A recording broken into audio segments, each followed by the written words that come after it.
Good afternoon. We are live, and it looks like I did not have that open. So we are live for today's Midday Quickie. Welcome everybody to the room where we are here every Monday and Friday with a woman-focused topic. This room is brought to you by myself. My name is Kanya, but you can call me Coach K.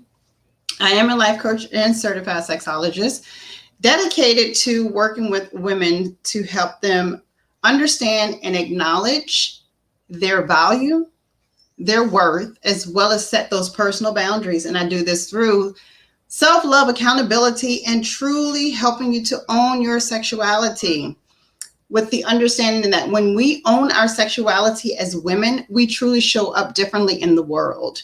We walk differently. We talk differently. We are less likely to be wavered in the decisions that we make in life. So now that I've introduced myself, I'm ready to jump into today's topic because the Midday Quickie is just that. It is a 30-minute segment while you are in your lunch hour. So grab your earbuds, grab your food, your drink, and let's talk about it. For everyone that is joining me here on Clubhouse, please feel free to raise your hand and come on up and be an interactive part of the discussion. If you have questions for my community members who are joining me here on YouTube, definitely feel free to drop that in the chat or offer any kind of insight as you need to. If you know of someone who can benefit from some of the topics that we have ongoing, please feel free to ping them in the room or share this out to them. If you want to know more about becoming a community member, please feel free to text the word community to 804-967-4551. So today's topic is consent versus coercion. And I did this topic because there are a lot of things happening in the media and just in everyday life. As a mother of 5 children, 2 of them who are over the age of 20 and out and about in the world, 2 that are teenagers and 1 that is a adolescent going on preteen. So I have children at all stages of the game. And I understand the pressures that can come with being a child, and especially a teenager. And in particular, I think about my college child who, in their world, at a certain age, they become adults. And so they feel as though, okay, I should be able to make decisions as an adult. Some of those decisions can be very pressurous decisions that may not necessarily be of their consent. And so I felt like this was an important topic to bring up, especially for women and young ladies and girls, because if nothing else, it gets the conversation started. So let's start with, what does consent look like? Consent has essentially 5 core points to them. And I'm thankful for this pamphlet that I got from Planned Parenthood. So thank you for sharing that out. So consent should be ongoing. It should be freely given. It should be specific. It should be informed. And it should be enthusiastic. So essentially, when you are consenting to an action, you are saying with certainty that this is something that you want to participate in. And that consent can be hugging, kissing, touching, sex, going to a party, taking a drink. It could be whatever it is that an activity someone may ask of you, or that you see that someone else is engaging in and you're walking over to try it. It could be something as simple as getting on a roller coaster at an amusement park. Consent matters. So coercion is when someone is trying to persuade or sway your decision of consent to meet their needs. And so if you listen to those 2 generalizations of definitions, they are completely different.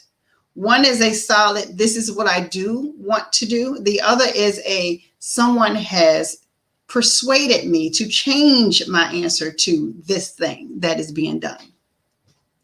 Why is it important that we continue to always talk about consent and what the difference is between that and being coaxed into something?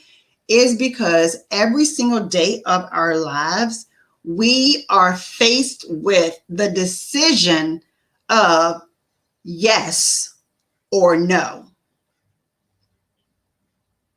If it is a maybe, it's not yes or no. So it's not consensual or non-consensual at this point. And I feel like everything should be a consensual either yes or a non-consensual no.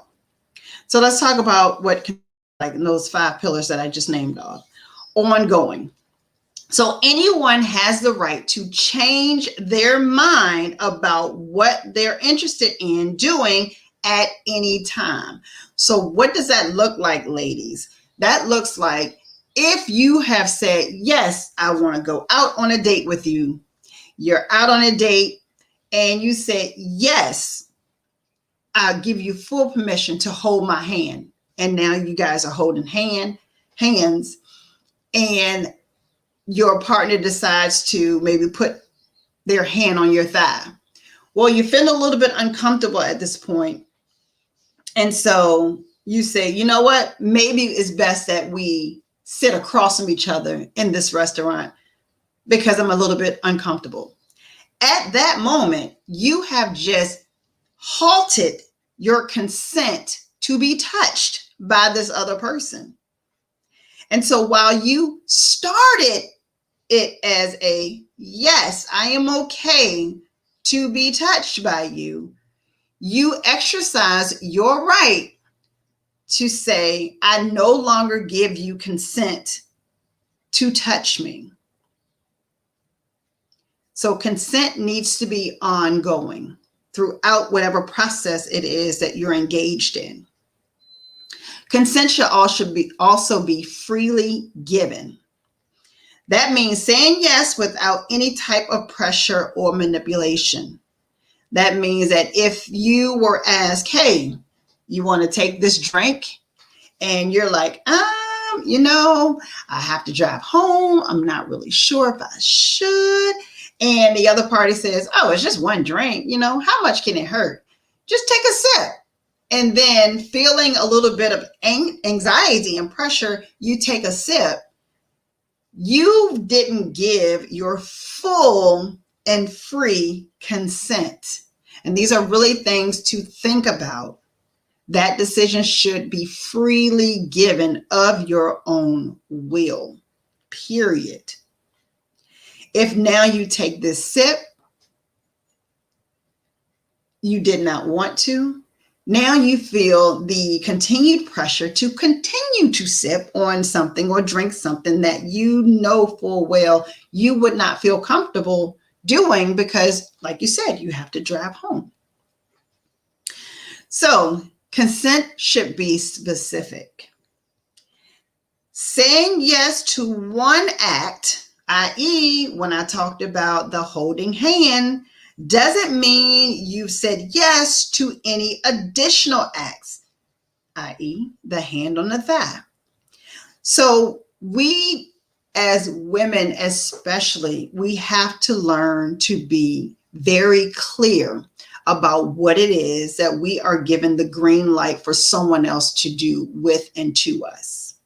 And that doesn't just stop at a romantic partner. That really goes into many things that we do.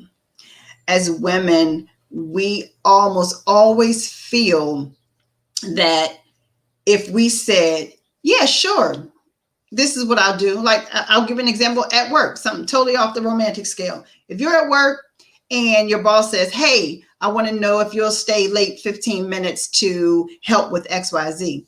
And you say, yes, I'll help with XYZ. And then your boss comes over with 3 additional things, which is going to cause you to stay an additional 30 minutes. They don't say anything to you. They just put it down on your desk. Well, you gave consent. You gave that informed Yes, consent to a specific thing. Yes, I will stay 15 minutes to complete XYZ. However, you did not give consent to the additional 3 things that were brought to you. But as women, when we say yes, we go into mode of just do and I'll get it done, and we just do and get it done. So imagine how that spills over into our romantic life, and we get into these awkward-esque situations that we're not sure how to get out of, and then we end up moving forward with things that we really didn't want to. And I'll talk about those after effects right after I finish with number 5, because those things that we engage in, they do come with consequences that we internalize and we suffer ongoing. So consent needs to be very specific. Yes, I give you permission. Yes, I want to hold your hand. I'm very open to hold your hand. And if that hand touches your thigh, it needs to be very clear. I need you to get your hand off my thigh. I am okay with holding your hand, but you should not touch any other part of my body. Or, hey, I'm not comfortable with this. Maybe we should sit across the table from each other. Be very specific in your consent. So consent should be informed, not deceiving or lying. For example, if someone says they'll use a condom and then they don't, there isn't full consent. That is a big one. And it's crazy that some guys and girls don't understand that that's not okay. And that's even for us as women. If we say that we're going to have unprotected, no condom sex because we're on birth control, but truly we're not on birth control, we have not given that person the opportunity to give informed consent to engage in sexual activity with us. So any type of deception should not be a part of your consent giving. That is not okay. If this person is telling you that I am going to put a condom on and you find out later they did not to get too far into legalities, but there could be some legal actions that you can take behind that. That person could be charged with some charges. That's something that you definitely want to look up and talk with law enforcement on. I'm not going to get into that realm because that's not my wheelhouse, but there are. So consent should be informed. If you're saying, yes, I will have this drink with you because I want to drink, and that person put something in your drink. They told you, hey, I'm making you a martini.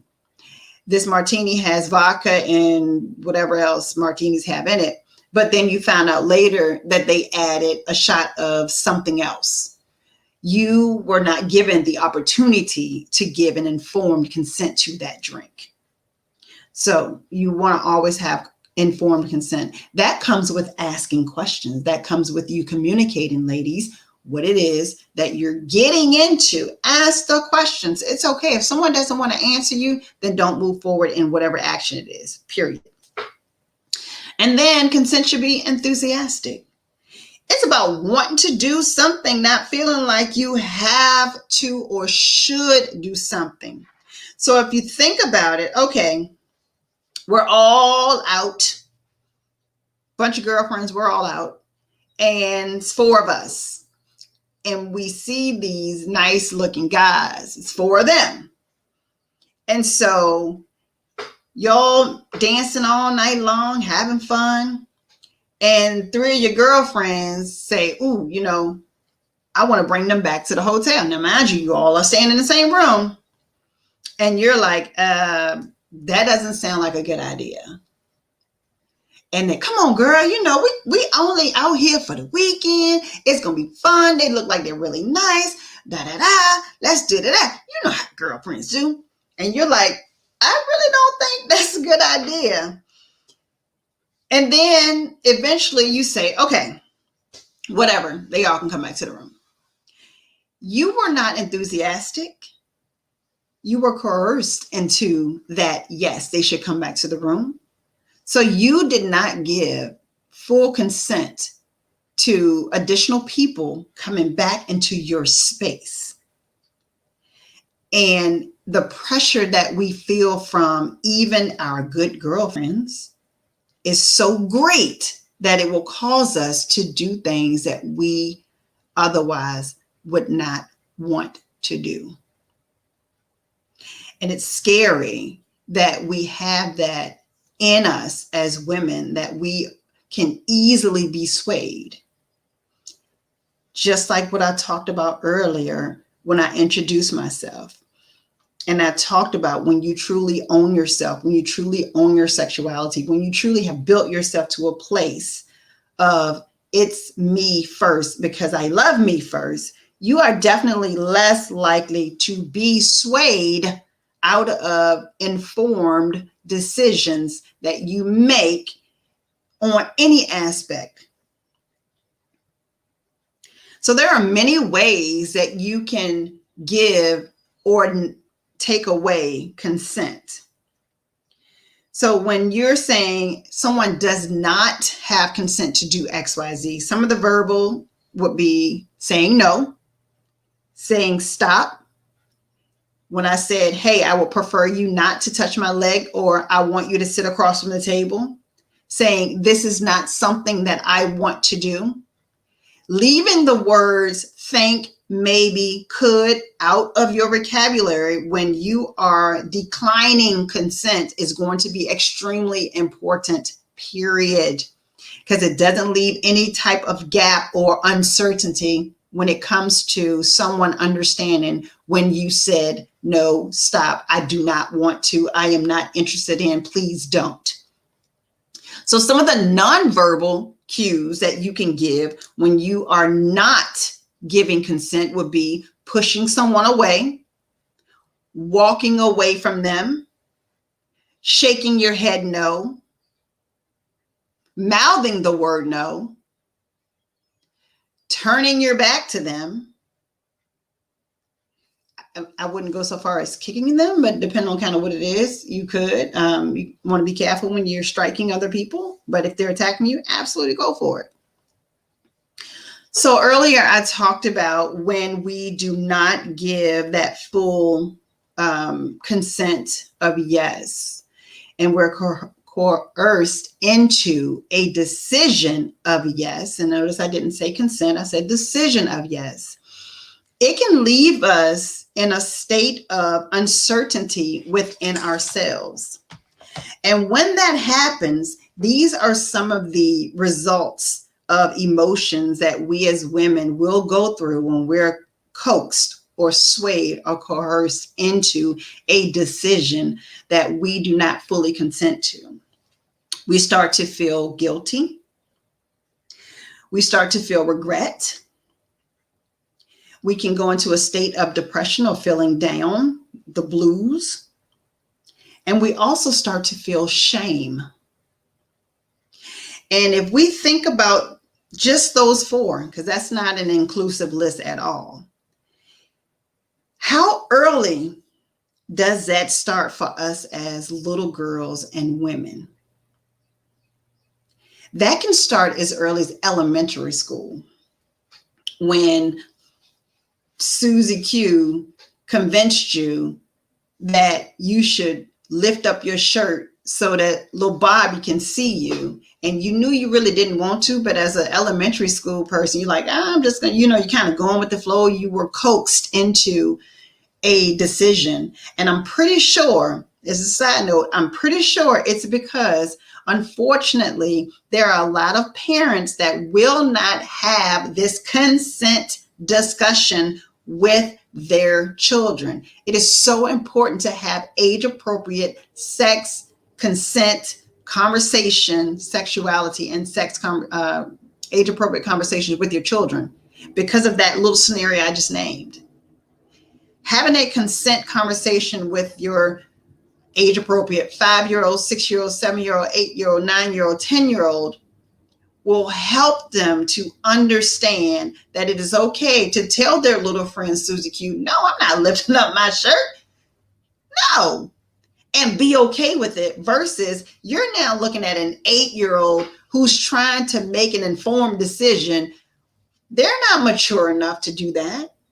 And so they feel like, okay, well, I guess so. If my friend is lifting up her shirt for this guy, I guess I should lift up my shirt. And then you lift up your shirt and then you put it back down. And then the little guy, I forgot what I named him, says something to the effect of, "Oh, I seen your belly button. I seen your bra. I seen whatever it is." And then they go and they tell the other kids, and now you're being teased. And immediately, as an 8-year-old, you start to internalize a feeling of shame, a feeling of regret, which at 8, you probably don't know what that really is, but you're definitely feeling not great in that moment at 8 years old. And so because you feel shame, you don't discuss it with your parents. You don't discuss it with the teacher. You don't discuss it with anyone. You grow that 8-year-old shame throughout your growing up lifetime. You take that into teenage years. You take that into your 20s and your 30s. You take it as far as you would take it, that you're not willing, able, or understand how to heal from it. That's how important it is to understand the difference of consent and coercion. That's how important it is to have those age-appropriate conversations of consent with your children. It's so that they don't carry that shame. That shame can grow into depression. And I just named a very minor example of what some of our children actually go through at a young age.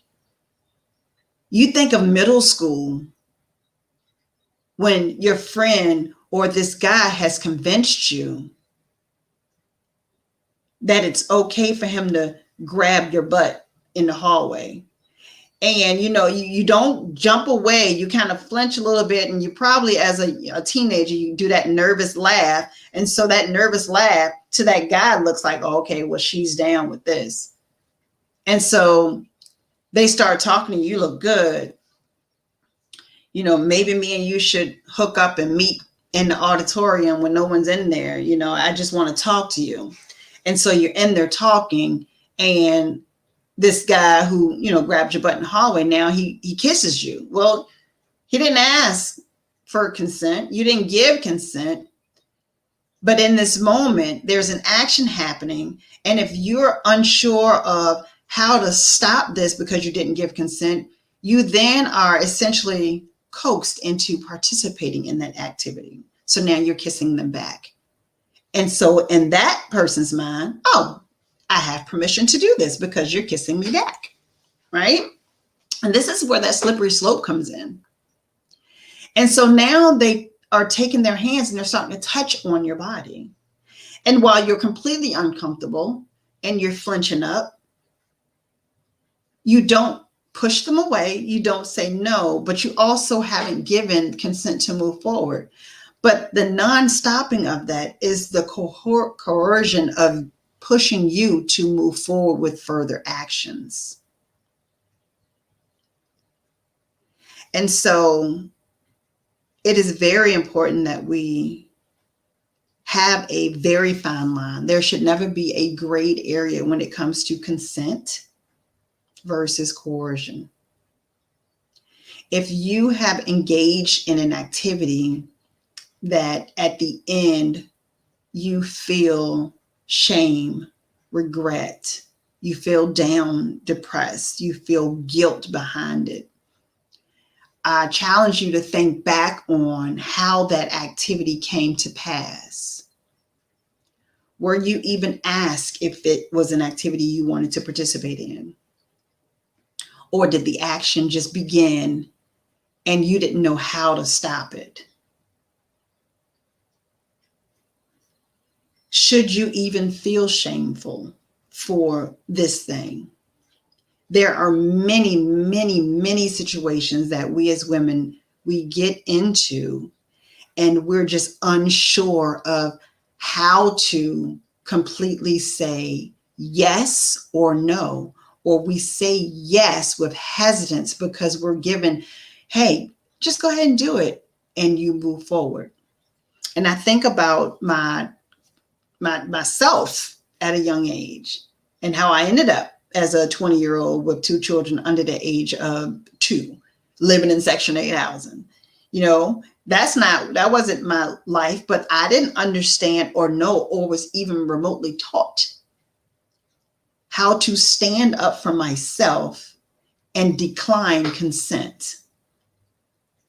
I went with actions because it was easy for me to be swayed into going with what someone else asked me to do. And so that's why I started my coaching practice as an adult who's grown out of that mode, who understands what it feels like to give that pressured yes versus giving that comforting no. So I challenge you, if you're watching the replay, absolutely start that conversation.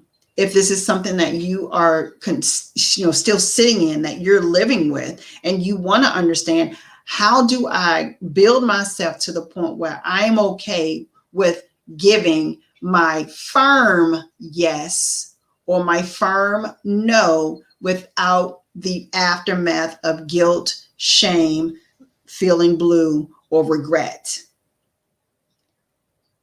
The Own Your Issues boot camp that I created, which is 5 weeks of activities and information to guide you towards being in that position of owning who you are and owning that sexuality to the point where it is almost on autopilot. When someone asks a question, that you give a informed and very specific, enthusiastic, ongoing consent or declining of consent.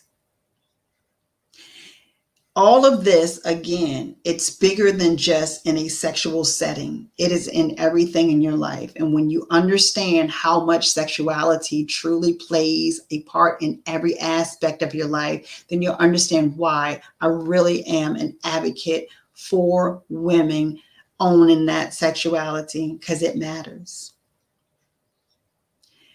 I want to thank everyone that was at today's Midday Quickie, which is here every single Monday and Friday at 12:15 p.m. Eastern Standard Time, where we talk about women-focused topics that we as women want to and need to talk about. This is for exclusive community members only.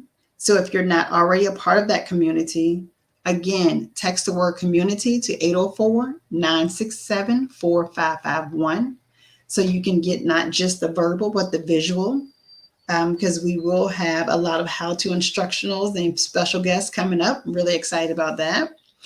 But I thank you all again. And if you have anything that you want to ask question-wise or reach out to me, you can raise your hand on Clubhouse and come on up. Please feel free before we wrap up, or just reach out to me directly. I'm more than happy to answer any questions that you will have.